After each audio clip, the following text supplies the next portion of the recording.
का सबसे बड़ा मूजी, सबसे बड़ा दुश्मन, सबसे बड़ा मुखालिफ, जिसने बार बार जंगें की हैं, वो अबू सुफियान था। इस माविया का बाप था, यजीद का दादा था।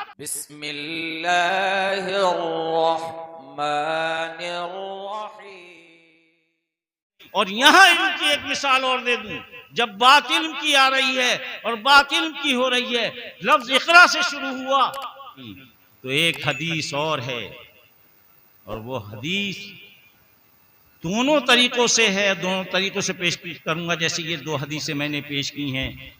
आका फरमाते हैं, अना दारुल हिकमत वाली बाबू, अगर किसी को हिकमत सीखनी है तो अली के दरवाजे पे आ जाए। अरे हम लोग अली के दरवाजे के हैं, हमें किसी और से सीखने की जरूरत ही नहीं है। अली अली कहेंगे तो हिकमत आ जाए। नारे तकबीर, नारे रिसालत, नारे हैदरी, सरकार की आमद, मक्की की आमद। हम किसी हिकमत के मोहताज नहीं हैं। सबसे बड़ा हकीम अगर कोई है, रसूल अल्लाह ने फरमाया है, तो क्या फरमाते हैं कि वो अली है, अली का दर है। हम दरे अली के देखने वाले हैं।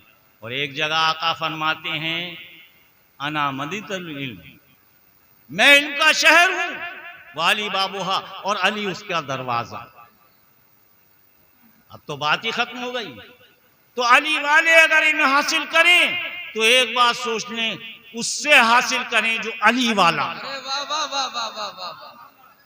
बस एक टेस्ट कर लेना, इल्म दुनियावी हो या दीनी हो, बस जो अली वाला है उससे सीखना शुरू कर दो। अली वाले का इल्म सबसे अफजल है, उससे अफजल कोई इल्म नहीं है। हाँ, हकीकत है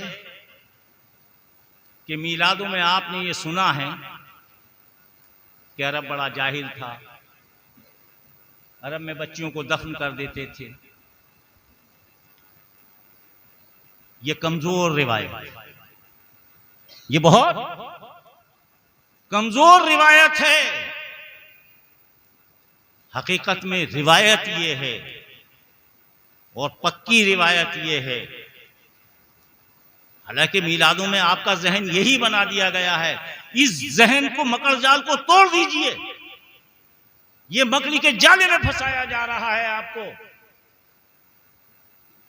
अरब से ज्यादा पढ़ा लिखा न कल कोई था, न आज कोई। सबसे ज्यादा पढ़े लिखे लोग कहां थे? और अल्लाह खुद फरमाता है कि मैंने सबसे अच्छी जगह, अच्छे खानदान, अच्छे घर में अपने महबूब को पैदा किया। और फिर एक जगह आपको और झटका दूंगा, कुरान अगर कहीं भी आ जाता तो बेशक कुरान ही होता, लेकिन जो कुरान अरबी में आया और चैलेंज किया, तो वहां अरबी के ऐसे ऐसे विद्वान मौजूद थे, ऐसे से काबिल मौजूद थे कि 1-1 हजार नहीं, 5-5 हजार नहीं, 10-10 हजार शेरों के कसीदे ऐसे ही पढ़ दिया करते थे और हाथों हाथ फिलबदी कह दिया करते थे। यह है अरब की तारीख। और वहां जब अरबों ने यह कहा था कि हमें लगता है कि ये रसूल अल्लाह अपनी तरफ से ये कलाम पेश कर रहे हैं, तो अल्लाह ने एक सूरा जिसे मक्के में लटकाया गया, मक्के की दीवार पे, और वो सूरा क्या थी? बिस्मिल्लाहिर्रहमानिर्रहीम, इन्ना आतैना कल कौसर फसल्लि लिरब्बिका वन्हर इन्ना शानियाका हुवल अब्तर। जब ये लटकाई गई और कहा गया जितने सब अरब वाले पढ़े लिखे लोग हो, सिर्फ इसकी बहर में इसके तरीके से कोई एक शेर कह दे, एक सेंटेंस कह दे, एक जुमला कह दे, एक मिसरा कह दे, तो सारे अरबों ने कहा था फौकुल बशर, तो कलाम ही नहीं है, ये इंसान का कलाम नहीं है, ये अल्लाह का कलाम है। तो अरब, अब एक फीटिसाइड का मामला बहुत आपके सामने पेश किया जाता है कि अरब अपने बच्चों को, देखिए बड़े गौर से समझिएगा, मीलाद में आपने क्या सुना?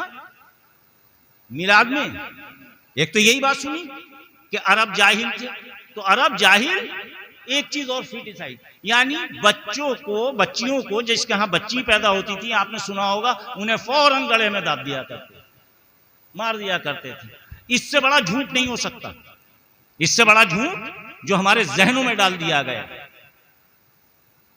बात आप बड़े मुतादाद, बड़े गौर से समझ लें। बिल्कुल गलत रिवायत है। जैसा कल होता था आज भी ऐसा हो रहा है। हमेशा याद रखिए, जो सरदार लोग थे, जो जाहिल सरदार थे, ऐसे समझ लें, सभी पढ़े लिखे तो नहीं होते, तो कुछ ऐसे सरदार थे वहां जिनके अंदर ये जहालत व्यवस्थ कर गई थी। कोई जरूरी नहीं है पढ़ा लिखा आदमी जहालत से बदतर बात करता है। उनका एक जंग बदर आपने सुनी होगी, एक जंग अहद सुनी होगी। मैंने जंग नहीं कहता हूं, मैं दिफा कहता हूं। यही वजह है कि हमने अपनी किताबों में जंगे लिख रखा है। रहमतुल्लिल आलमीन ने जंग कभी नहीं लड़ी है। जब आका को भेज दिया गया, इसके बाद इन्हें चैन नहीं पड़ा।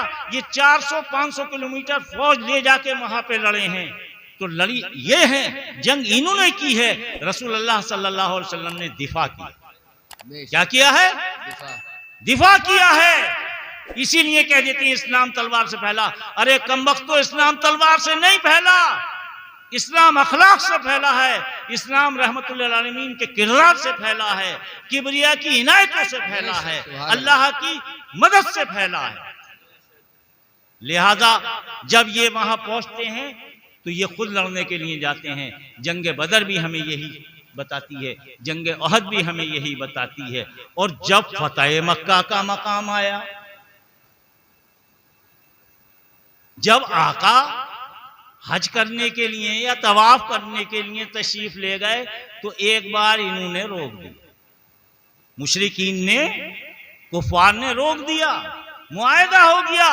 इसके बाद एक वक्त ये आया कि जब वो मुआहदा टूट गया, तो रसूल अल्लाह अपने लश्कर के साथ, अपने सहाबा के साथ, अपने असहाब के साथ जब वहां पहुंचते हैं, तो असहाब को देखकर मक्के के लोग घबरा गए और कहा, अब तो ये गलियां हमने बड़ा सताया है रसूल अल्लाह को, रसूल अल्लाह के साथियों को, आज तो ये हमें सबको मार डालेंगे, काट डालेंगे, ये गलियां खून से रंग जाएंगी। सहाबा कोई ऐसा नहीं था, सहाबियों में एक सहाबी भी ऐसा नहीं था जो ये अपने दिल में अरमान न रखता हो कि मुझे जिसने सताया है आज उसकी गर्दन उतारूंगा।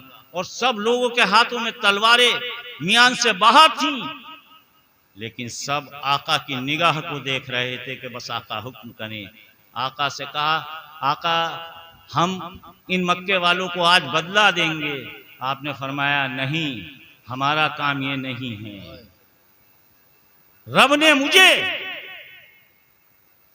इस दुनिया में अगर भेजा है तो अपने कलाम में ये कहकर भेजा है, वमा अरसलना का इल्ला रहमतुल लिल आलमीन, सुभान अल्लाह, और हम कुछ नहीं भेजे, रहमतें। आज रहमतों का दिन है। आज अगर अल्लाह के रसूल को, मुस्तफ़ा को अगर आज ये फतह मिली है, तो मैं इसका शुक्र ऐसे अदा करूंगा कि मैं रहमतें बरसाऊंगा। जो कहीं भी चला जाए मैं उसे माफ कर दूंगा। और फिर ऐसा ही हुआ कि उस दिन आपने सबको माफ कर दिया। सहाबा ने अपनी तलवारें मियान में रख ली। हद तो यह है, जो उस वक्त का सबसे बड़ा मूजी, सबसे बड़ा दुश्मन, सबसे बड़ा मुखालिफ, जिसने बार बार जंगें की हैं, वो अबू सुफियान था। इस माविया का बाप था, यजीद का दादा था। ये जब वहां, तो आका की आप रहमतें देखिए कि आपने ये तक कह दिया, ये तक फरमा दिया कि अगर अबू सुफियान के घर में भी कोई पनाह ले चला जाए तो हम उसे भी माफी दे दें। लेकिन इसी के साथ क्या कहा? इसी के साथ कहा तुलका। क्या कहा? तुलका। तुलका का मतलब जानते हो? तुलका। मेरे ख्याल में आप ये नहीं जानते। कभी अपने निकाह पढ़ाने वाले इन साहिबों से पूछना कि निकाह के मानी क्या। मैंने पूछा है, इस्लाम के मानी नहीं बताए गए। मैंने बताया इस्लाम का मानी, एक तकरीर नहीं हुई थी। अरे भाई, इस्लाम और जंग, इस्लाम के मानी अमन है, अमन से जंग का क्या मतलब? अस्सलाम, तो इस्लाम के मानी अमन है। ये वाहिद ऐसा मजहब है जो अमन चाहता है और तुमने इसे जंगों में तब्दील कर रहे हो। अरे अमन फैलाओ, हमारा दीन अमन चाहता है, जंग नहीं है हमारे मजहब में। यही तो सूफिया की तालीम है, जंग नहीं है, अमन है। इस्लाम के मानी ही अमन है। अमन और जंग मुताजाद चीजें हैं। हाँ, जब हमारे ऊपर कोई हमला करेगा तो दिफा करो, ये अल्लाह ने बताया है अपनी हिफाजत। तो आका ने ये फरमाया था, आका ने ये फरमाया था कि इनके ऐलान कर दो ये तुल्का है, ये हमारी तरफ से आजाद है। इस्लाम में आना चाहें इस्लाम में आ जाएं, इस्लाम से बाहर रहना चाहें बाहर चले जाएं।